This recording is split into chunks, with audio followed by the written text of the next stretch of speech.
Welcome back, everybody. Welcome back to the Canyon. Welcome back to your daily dose of mandatory shenanigans. Here we are. We're at the Canyon, but we're in the shop. We're going to do that B2R, the box to rocks thing, because this guy's been sitting over on one of the shelves over in the 3D printer area. Okay. Yeah, see, we've already started to... You know, it happens. FMS, FJ40, yellow. Now, let me tell you a couple things. All right? We will, like, even the tape had just, like, withered away. Let's start with a couple notes, okay? I have an atlas. I have dealt with, but not in terms of, like, disassembly or getting into it, the 1/6 Jimny, the Willys, the 1941 Willys MB from FMS became one of my favorites. I have tested the K5 Blazer. I've tested the 12th scale Jimny. We've done our very own fair share of tests of the FJ. I set the now we got to change it. I set this to like an orangish. It looks yellow on film because the box. Tell me I'm wrong. Okay, hold on. God, this is a huge box. Yellow. Blue. Okay.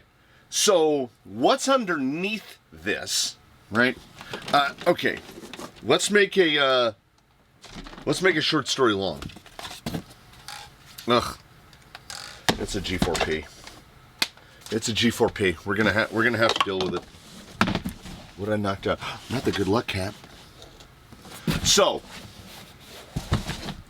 this is something that you buy because what did it say on the back of the box? Super exquisite interior. Yeah. I consider a Canyon vehicle, a member of the fleet, is considered to be fairly scale if they have things like scale windshield wipers or maybe rear view mirrors, something like that, right? The doors open.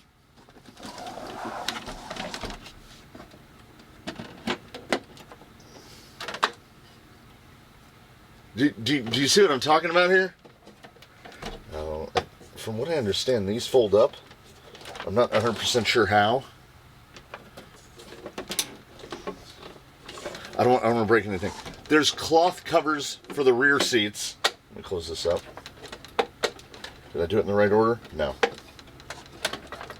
They have to close in a specific way. There we go. Let's open the other door here. The front seats have like rubber covers. They're not wrong when they say super exquisite interior. Also, yeah, baby, this might have some of that inescapable joy of the 1941 Willys. The suspension is soft. Now, from what I have seen, yeah, okay. If you are familiar with the FMS Atlas, or the Jimny, or really the Willys, they are all variations on a theme. So we're talking the same transfer case, the same gearbox, the same forward-mounted gearbox, the same axles, but then things change, like lengths will change on one versus the other because they basically just set it to match the wheelbase. This one has a 339 millimeter wheelbase. The wheels and tires are extremely loose and are basically Amazon quality. That's just a truth of anything FMS. They are full-on, just class 2s. The plastics are indeed beadlocks, which is nice. They are way too firm. They're too firm even for this, and this thing is chunky is a little chunky. I think we are going to just, we're going to skip a step, okay? We do a thing. It is box to rocks. That's what we do in a quick view like this. But we will allow ourselves some latitude, some attitude for latitude, because if we were to take off this body and remove the front and rear bumpers, the chassis, axles, all of the running gear would just be an FMS Atlas. Down to, oh, the hexes do not clamp. Not only do they not clamp, but as soon as I turned it over, those two just fell off. So we're going to lose. Okay, so that's 3 out of 4, very loose. This one, actually tight. Yeah, I think it was actually just stuck to the hex. It wasn't actually tight. So we might as well just pull the wheel pins out, otherwise multiples are going to fall out. I will make an effort, there we go. I will make an effort to find some wheel hexes. Already lost a pin. Already lost a pin. Okay. Well, oh, there it is. Okay. This is one of those things. Okay. I always assume that people are going to be able to tell by looking that you're not going to slay every line in this. That's not why you bought this. That's not why.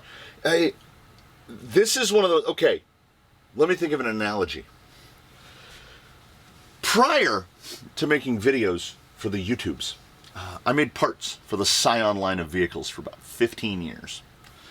The Scion, particularly the TC, which is the model that I own, is a fantastic automobile. And what it wasn't, though, was a supremely high-performance automobile. They got to that in the closing days with the FRS, the partnership with Subaru. Anyway, the TC was not a performance car, but people tried to make it so. Do you understand what I'm saying? So they would pour a lot of money into it and not get it really that much faster because it wasn't built. It had a RAV4 engine in it. It was an economy car that just looked sporty. This is a very scale vehicle, like very. I'm assuming it has headlights. Yes. Does it have taillights? They never give us taillights. FMS will give you headlights, but there's never any wires going to the back bumper. The hood should open because I figure that's where everything goes. Okay, we've got a 550 brushed. We've got some variant of a 1040. FMS calls theirs the WP 1040 brush. It's not a variant of the 1040. It's just a Hobbywing 1040. There's the servo. There's the servo that makes the steering wheel turn. What we've got here is not to complain about. We've got everything right here. Hopefully, a little 2200 will fit up. Yep, we'll just squeeze into that little gap. Actually, a little 850 might fit even better. Oh, 850 nestles right in there. That might be our guy for the, you know what? That might be our guy for the test of this. So what we're going to do is I'm going to mount up a set of tires. I'm looking up at the rack, and I'm not going to make any promises. Okay, are these fakes? I've got fake tusks. I've got real tusks. I've got Baja Pro X. I've got Hyrax. I've got Yokohama Geolanders. I've got some Falcon Wild Peaks. It's basically going to come down to what do we have with an insert that feels appropriate that we can slap on this thing, because here's the deal. These, for those familiar with the channel, these are skewer tires. These are bad. The ubiquitous Amazon Super Swamper Rocks tire, it's basically these. You can feel, and also, if they Starsky, they ain't gonna go up a rock. They are hard as rocks. I mean, we could just, we probably should, right? Just mount up some Hyrax. Keep the same exact look. What did the wheels look like? Like 8-spoke? I'll see what I've got. I am going to, what do we got? I'm going to dig around the wall of inserts. I think I see them right there. We're going to mount up some inserts. We're going to get them put on these. Then we'll power this guy up.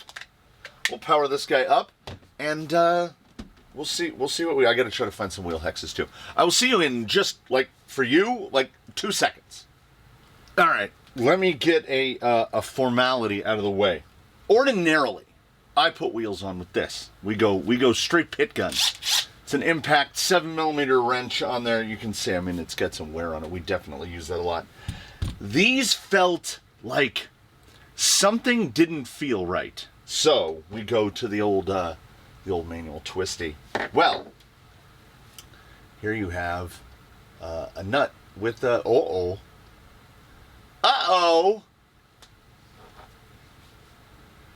yeah, that goes like that. It was the old internet meme where the guy's tightening the head bolts and he goes twing, and then he just keeps turning it. Oh no, it's okay. Yeah, just sheared it right off. Sheared it right off.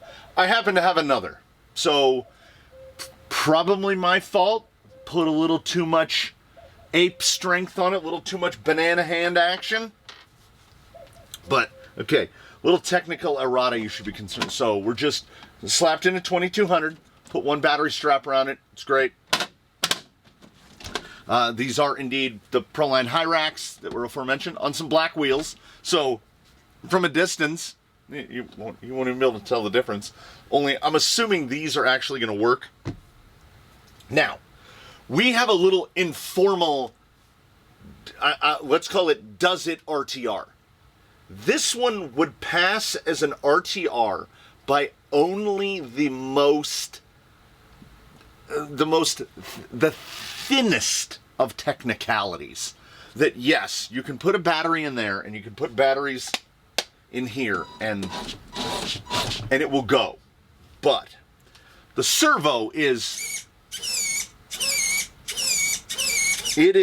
low strength by, won't even take the wheel back straight, is low strength by even RTR standards. I would say it is at most a 15 kg. The speed control, as you saw, let's see, does the hood stay open on its own? Yes. The speed control, as you saw, is just a Hobbywing 1040, which can be bested by most any speed control you could buy.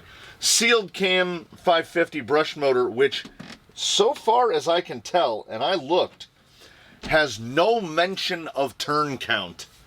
Maybe, haven't even opened this. Maybe it's in here. So we've got motor, servo, speed control, some 35 turn, claims 35 turn 550 in there. Which, I mean, I suppose it's possible, but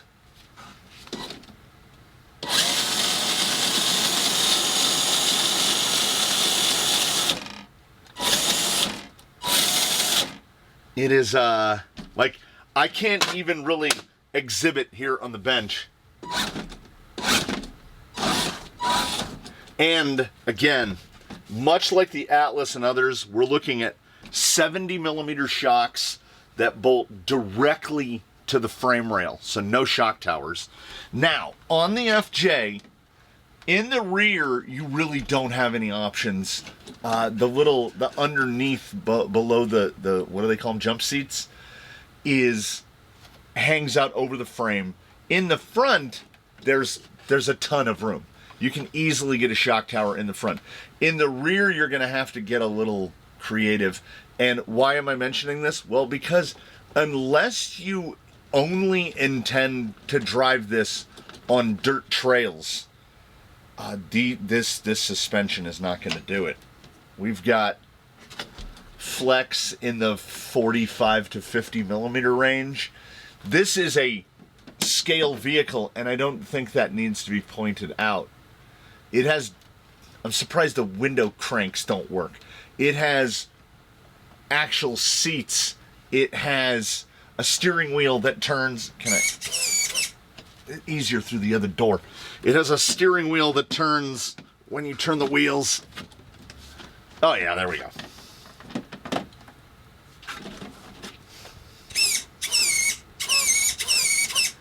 This is all of the stuff that made me love the MB Scalar so much, the 1941 Willys.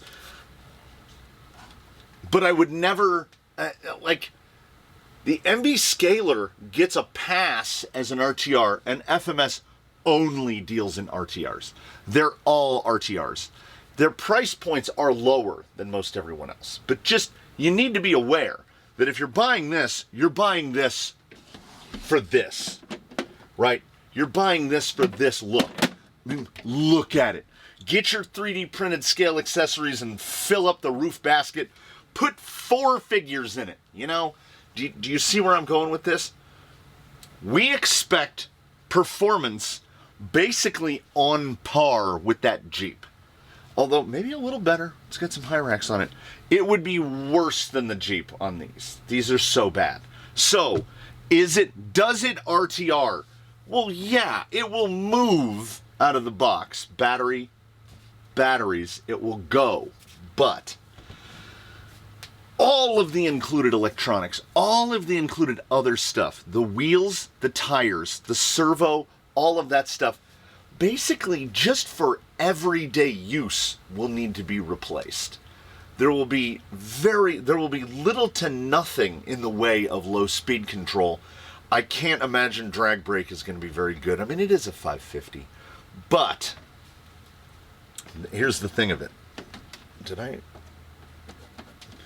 When I look at it, I think, oh man. So we're willing to make concessions, you know? Same with the MB Scalar. And the MB Scalar didn't take a lot to make it even more fun. Never, ever going to be the most capable thing that you own. Unless it's the only crawler you ever buy. So be prepared.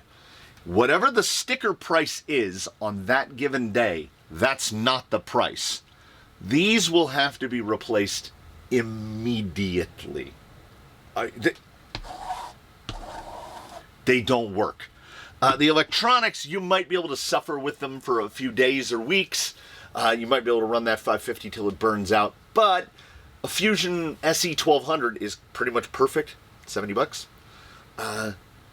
It turns into a crawler real fast. It turns into that crawler $500 price point really quickly.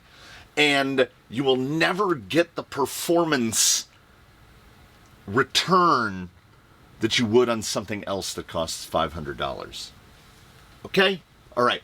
We have that established. Sacrifices for vanity to the extreme. Let's take it out, mush about, and see if it does that. Like, it looks like it's going right up her nose. Would Marie approve? Is it condo approved? Doesn't matter if it can do all of the things. Does it spark joy? I keep waiting for it to happen because let me tell you this. From the drive back, any questions of whether or not this is RTR rated, RTRR, absolutely not. It is borderline undrivable, and we put high racks on it. I would also like to mention that before we left the shop, threw it on a scale, 4,200 grams, 9.3 pounds. It is a hefty boy. You put some stuff on here, we're getting into Injora red insert range. Speaking of which, I know I neglected to mention it indoors. Femanda greens.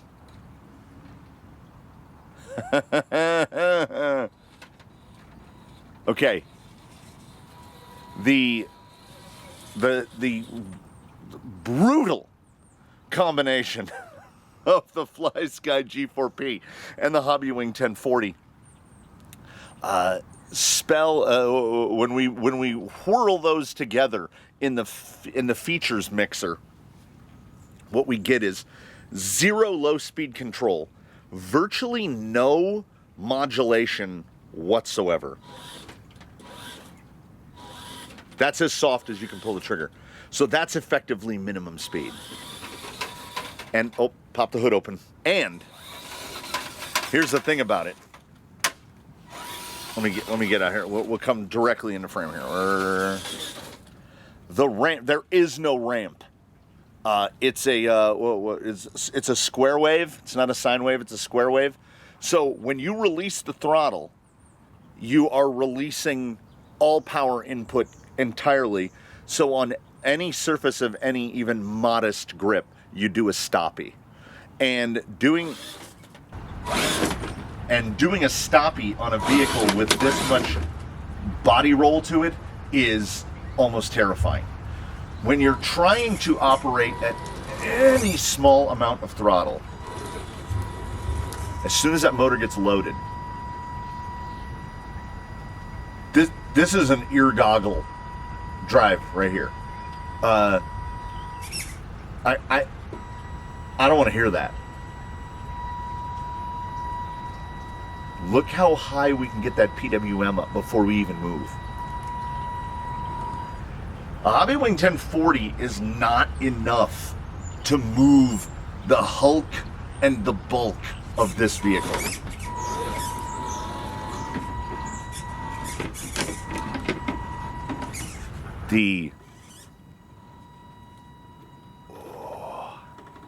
It is a vehicle that will 100% give you the giggle reward. So Marie, her eyes beam down upon us because it is fantastic to look at.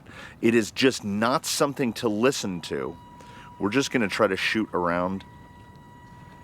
I mean, I hate the G4P in all of its forms. It is, I don't think there's competition as the worst radio fly sky has ever made, and hopefully the worst radio fly sky will ever make. Yes, I understand that they were wheeling out a radio that was going to be used exclusively for RTR applications. But here's the thing. The RTR movement cannot be stopped. We are stuck here. Here's the thing. That was the smallest. I actually watched the hatch fly open. They've taken this as a tacit giving of permission that they're like, okay, you've already accepted as an end user that you're just going to buy the RTRs. You're just going to buy the RTRs. We're not going to give you options. They're going to whisper in your ear, we have to sell RTRs because nobody buys kits. And then you look at their catalog and they sell one kit and 19 RTRs. Or in FMS's case, all RTRs and no kits.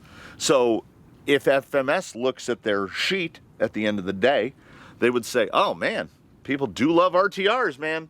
No, what we love is the way that thing looks. I am absolutely terrified to drive this down Slick Rock because the reverse is quite literally unbelievable. It just merely touching and the hood is popped open again. Now, I'm not, you know what? Not today. So what I have to do instead is I have to look at it based on its merits, which as it sits there right now, absolutely amazing. As amazing to me as the Jeep? No. It doesn't take me back to that place. I'm not 12 years old again when I see it. And the Jeep is big. They listed it as a 6th scale because the wheelbase on the 1941 was like under 90 inches, I want to say. So at 6th scale, it has a 313 wheelbase. It's like the size of a 10th scale of this. This has a much bigger wheelbase. This thing is bigger. It is heavier. The back door is still open. The thing of it is it definitely looks like the childhood toy that can move. And because the body is mounted so rigidly, you can indeed just mesh your fingers into that giant roof basket and pick it up by the roof. That's important because things like try to pick up the CJ7, the 10.3 CJ7 by the roof, and you're like, ah! So, you know, or the G-Made Spider a little better. Generally, things with big roof cages, Traxxas you can do, but the body flexes a little bit. By the way, I think worthy of mention. Yeah, he's gonna do it. He's hung on the rear.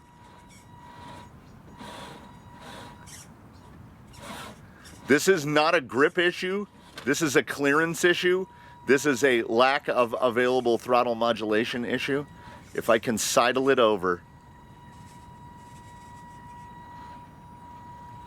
Ooh, that's too sideways. Ooh. Angry Lexan noises are one thing. The sounds this thing makes are a whole different thing. That rear window will not stay closed.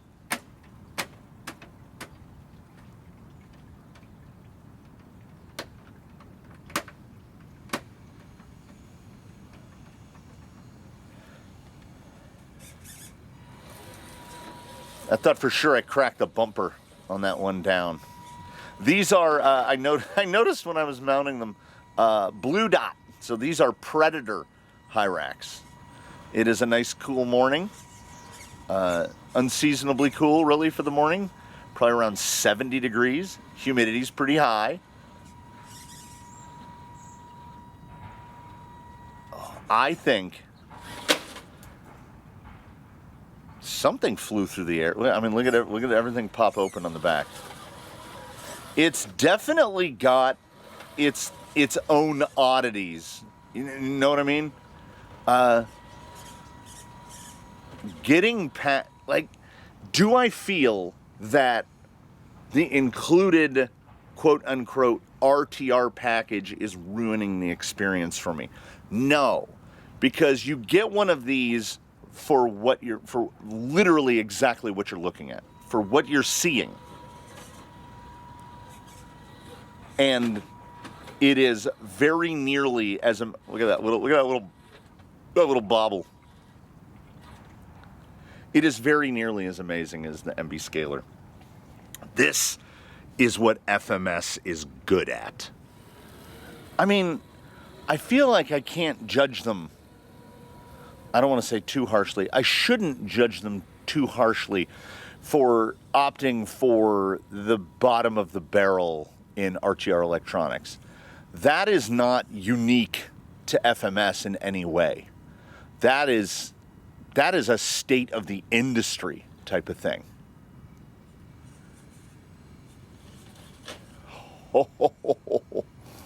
When I talk about performance stuff, you've heard me talk about things that are heavy and drive light, things that are light and drive heavy, heavy drives heavy, light drives light.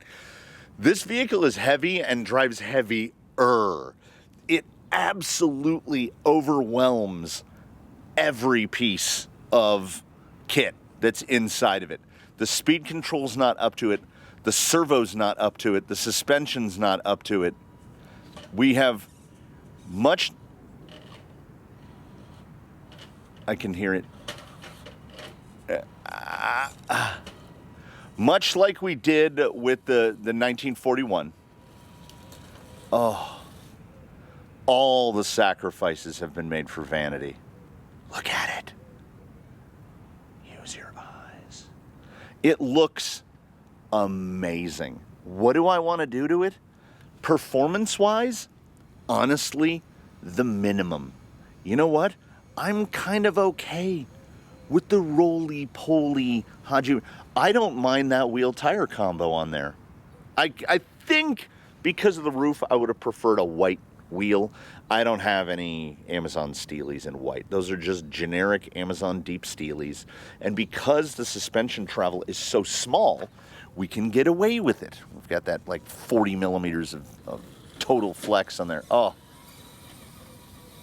You know what? The axle is not bad. Some small questions about the long-term integrity of the universals, but I probably monkey-mitted that one a little bit. Get up, get up. Predator High Rack's kind of doing the thing on the Famandas. Oh, all the spider webs. All the spider webs. Take them with you, buddy. Because, oh, there it is. There's what I'm talking about. And you go, what? He just came out of nowhere with that. This is very much like the feel of a leaf feel. Oh, yes. Oh, my goodness. My brain is all over the place. This chassis is also fitted to vehicles that come with leaf mounts, that are leaf sprung. So this has leaf mounts in the front. So the front suspension action is being artificially limited because they leave the leaf mounts on. They don't cut the leaf mounts off. You need to cut those leaf mounts off unless you plan on putting leaves on it, because they are artificially limiting suspension travel. Only in the front. And honestly, I don't know. I think that lack of travel, I think that mechanical bonking we're getting has probably saved us on an instance or two. I wanted to go this way and see if it's the, yeah. It's the receiver. It's the tow hitch just hanging up on everything. It kind of bonks and rumbles around. And here's the thing. As I said, never, ever, ever gonna be your peak performer. It might be the best looking thing that you add to your fleet. I mean, it's a model that you can drive, is basically it. Throw some figures in there, throw some accessories on it. I would say, you know, you change the radio unless the G4P doesn't offend you, and if it doesn't, it should. Throw a Fusion SE in it. Throw an Amazon Blue case in there, and you know what? Good times will be had. Maybe not by all, but good times will be had.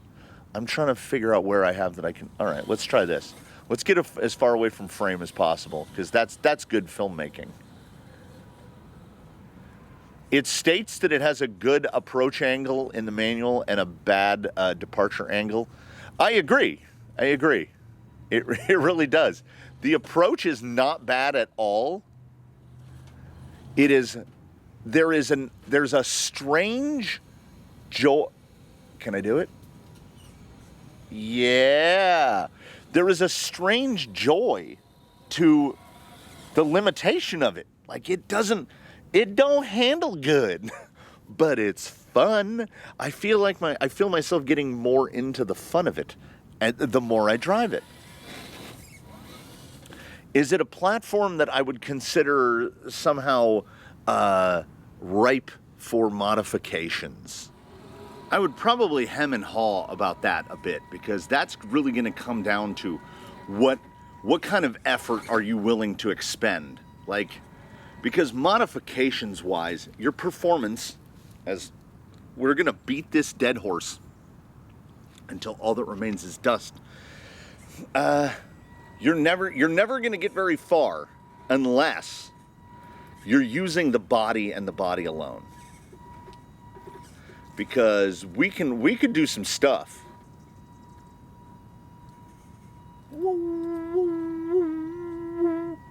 It flares my tinnitus, something terrible. But my goodness, is it fun to drive even with that? And that's how you know. That's how you know that she looks down upon us and she smiles, because I'm having a good time. I don't know if you're having a good time, but I'm having a good time. And all of the stuff, particularly this sweaty radio in my hand, I really don't understand radios that put fake carbon fiber on them, like fake carbon fiber on the grip, this stuff. I don't understand what that's for. It makes the radio sweatier somehow. Plastic wheel, terrible speed control, a motor that has a ridiculous power band, just absolutely ridiculous. It is an on-off switch with a sine wave, not a sine wave, a square wave of power delivery. But in spite of all those things, I kind of love it. Does the back hatch keep popping open? Yes. Do I have no Throttle control, I have none.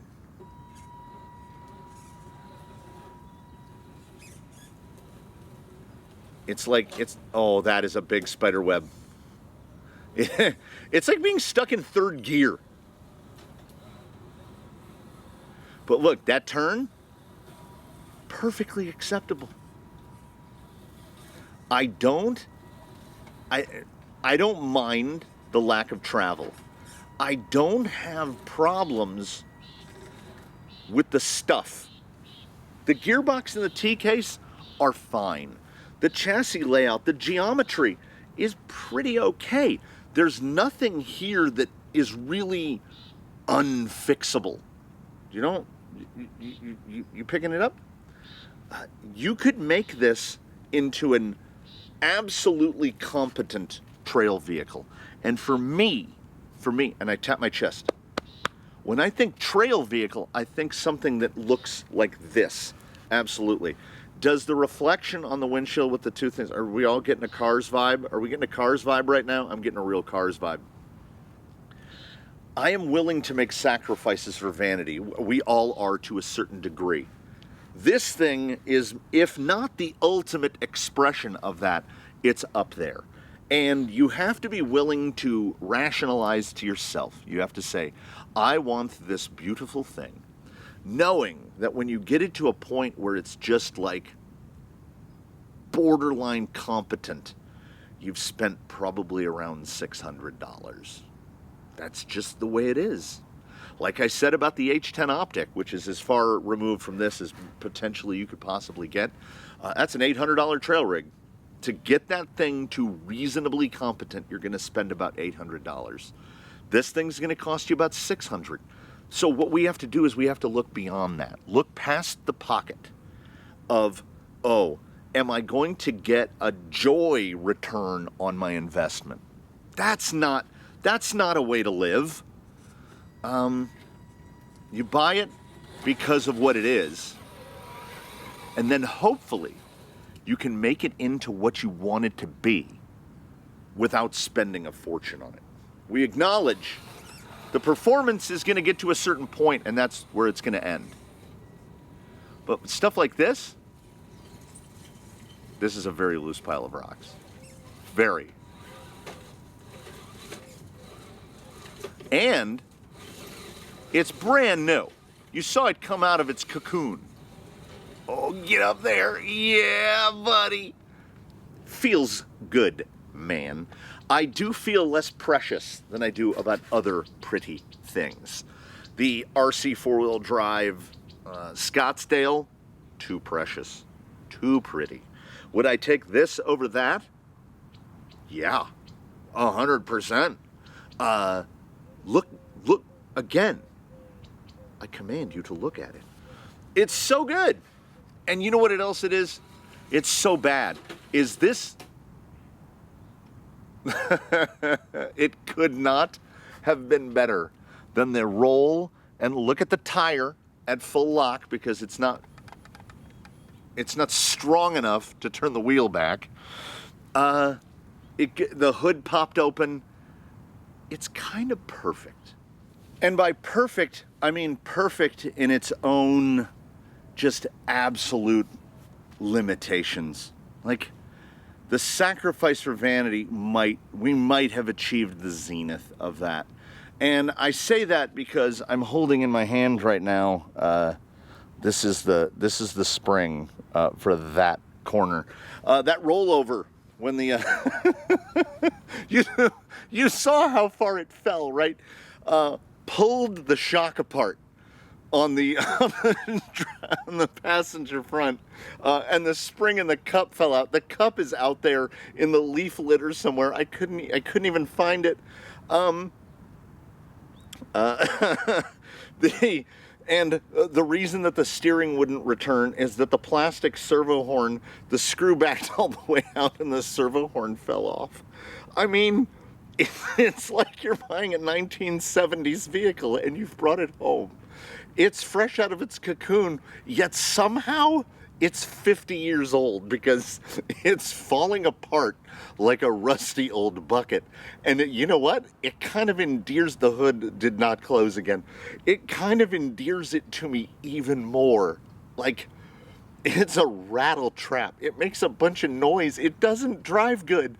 Yet at the same time, it makes me giddy.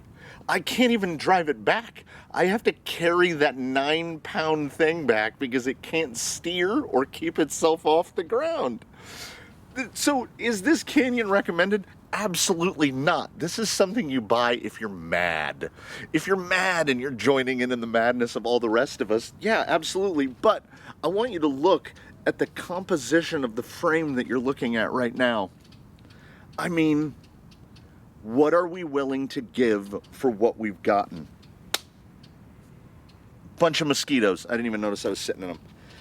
I love this thing, and there's not a lot of things that I would trade it for. It has so many shortcomings. Perhaps, definitely more than the MB Scalar.